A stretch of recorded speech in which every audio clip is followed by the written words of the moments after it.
Good evening. Welcome to South Asia Newsline. I'm Asia Sharma. Here are the top stories we are tracking for you on Thursday, the 7th of September. Indian court sentences 5 convicts in Mumbai 1993 blast to get death penalty. Cultural history dying due to government apathy in Gilgit Baltistan, allege locals.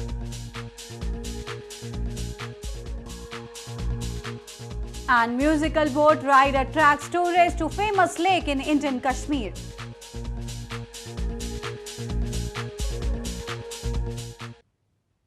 And now for all the details. A court in India's western Mumbai city on Thursday sentenced 2 convicts to death and another 2 to life imprisonment in a 1993 serial blast case. Meanwhile, 1 out of the 5 convicts was awarded a 10-year imprisonment in the blast that killed 257 people.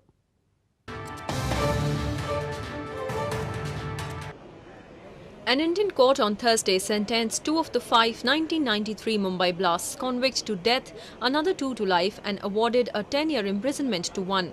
Firoz Abdul Rashid Khan and Tahir Merchant were sentenced to death, and Karimullah Osan Khan and Abu Salem were given life sentence. Salem was the mastermind of the blasts.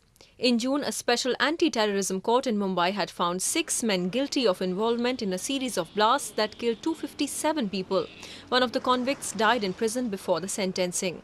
The court had said the 6 had transported weapons and planted bombs which targeted landmark buildings in the financial hub, including the Bombay Stock Exchange.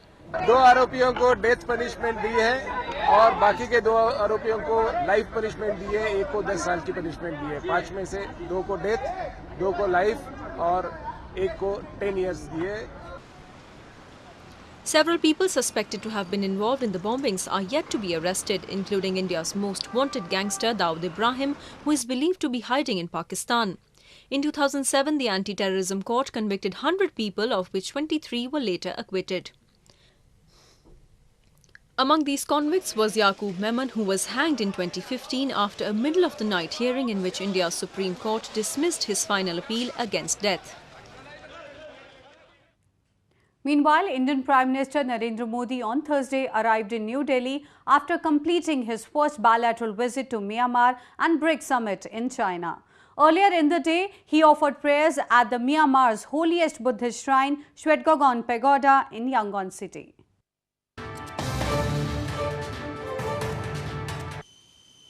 Indian Prime Minister Narendra Modi on Thursday arrived in New Delhi after completing his 2-nation tour to China and Myanmar.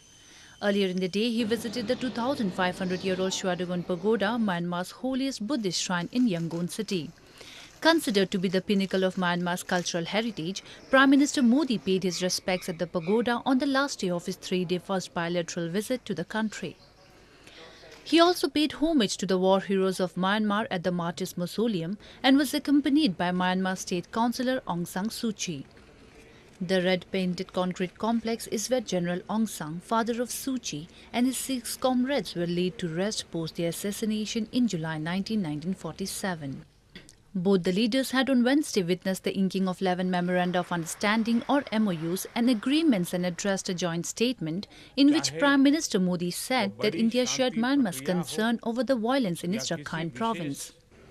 Suu Kyi, on the ongoing crisis in the ethnically riven Rakhine province, said it was the biggest challenge the country has faced. We have to take care of our citizens. We have to take care of everybody who is in our country, whether or not they are our citizens. It is our duty and we try our best. Of course, our resources are not as complete and adequate as we would like them to be, but still we try our best and we want to make sure that everyone is entitled to the protection of the law. Meanwhile, thousands of Rohingya Muslims continue to flee Myanmar's Rakhine province to Bangladesh to escape violence. According to World Food Programme, the number of refugees arriving in Bangladesh since militant attacks in the province on August 25 could reach up to 300,000. In news from Pakistan, Pakistan's army chief on Wednesday said the world must do more to tackle terrorism. He also defended his country against recent criticism by US President Donald Trump over Pakistan's alleged inaction against terrorist safe havens.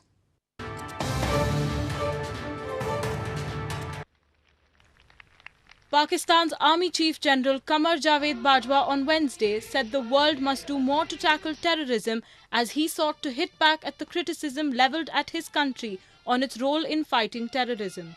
Addressing a Defence Day event in Rawalpindi city, Bajwa said his country had for decades paid the price of every inch of land with blood, and now the world must do more to eradicate terrorism.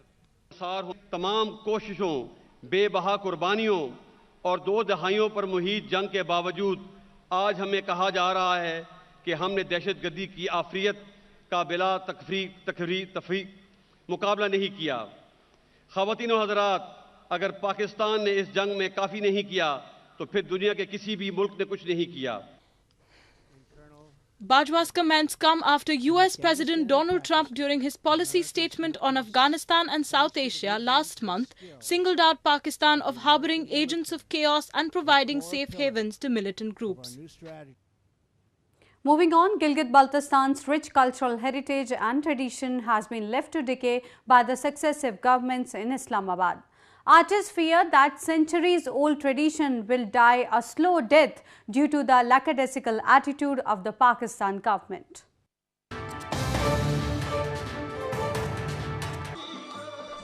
Gilgit Baltistan region is home to diverse cultures, ethnic groups and languages. The vivid cultures and centuries-old tradition are enough to make it an international hub of tourism. However, due to the government apathy, it has been left to rot.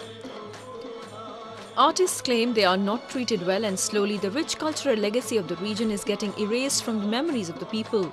अभी तक यहाँ पर कोई ऐसा auditorium जो है वो बाकायदा से नहीं है जहाँ बैठ के अहले इल्म, अहले दानिश, अहले फ़िक्र, अहले फ़नकार जो हैं वो वहाँ बैठकर अपनी ज़िम्मेदारियों की अदायगी कर सकें। यहाँ ये बहुत बड़ी कमी महसूस होती है। और इसी तरह फिर जो लोग समाजी शोबों में खिदमत सरअंजाम देते हैं, इल्म व अदब के शोबों में खिदमत सरअंजाम देते हैं, इनकी उस तरह से हौसला अफजाई भी नहीं होती है जिस तरह से करने की ज़रूरत है।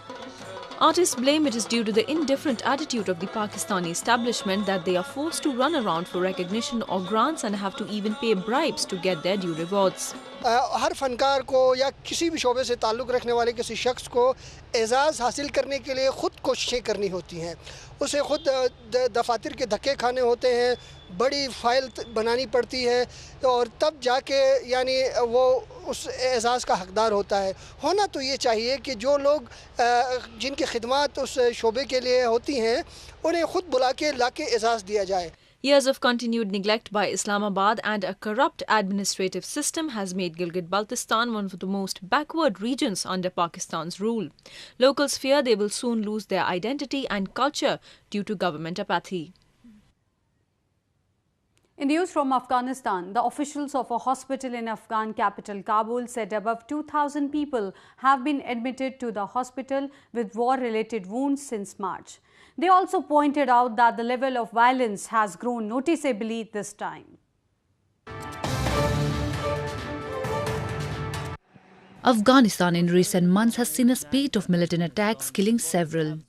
Officials at the Kabul Emergency Hospital said that the hospital has admitted about 2,200 people with war-related wounds since March this year. According to the officials, the number was at least a 10% increase against the same period last year. From January till August, از جنوری تا ماه آگوست شفاخانه امرجنسی در کابل در حدود 2200 زخمی های جنگ را پذیرفته است. این آمار در مقایسه با سال گذشته اندکی بلند است. Georgia said wounded people from all provinces of Afghanistan were coming to Kabul and mostly from Logar and Ghazni. Several security personnel were admitted to the hospital. They said they felt better at the emergency hospital. Indian Foreign Minister Sushma Swaraj on Thursday launched an exclusive Russia desk to enhance business ties with the country. She was in Russia on a 3-day visit to participate in the 3rd Eastern Economic Forum. Indian Foreign Minister Sushma Swaraj, along with Russia's Industry and Trade Minister Denis Manturov, on Thursday launched an exclusive Russia desk in the port city of Vladivostok. The desk will handle Russian investments to India and further business ties between the two countries.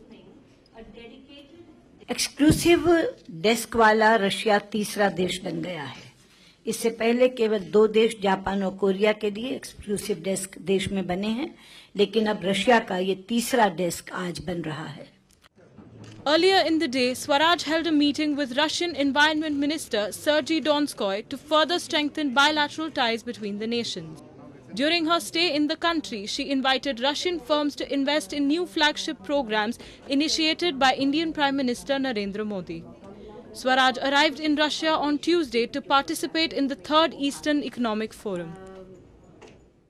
The traditional Sufi music on wooden boat ride on famous Dal Lake in India's Jammu and Kashmir province is attracting tourists in large numbers. The activity aims at presenting the rich culture of Kashmir Valley to the visitors.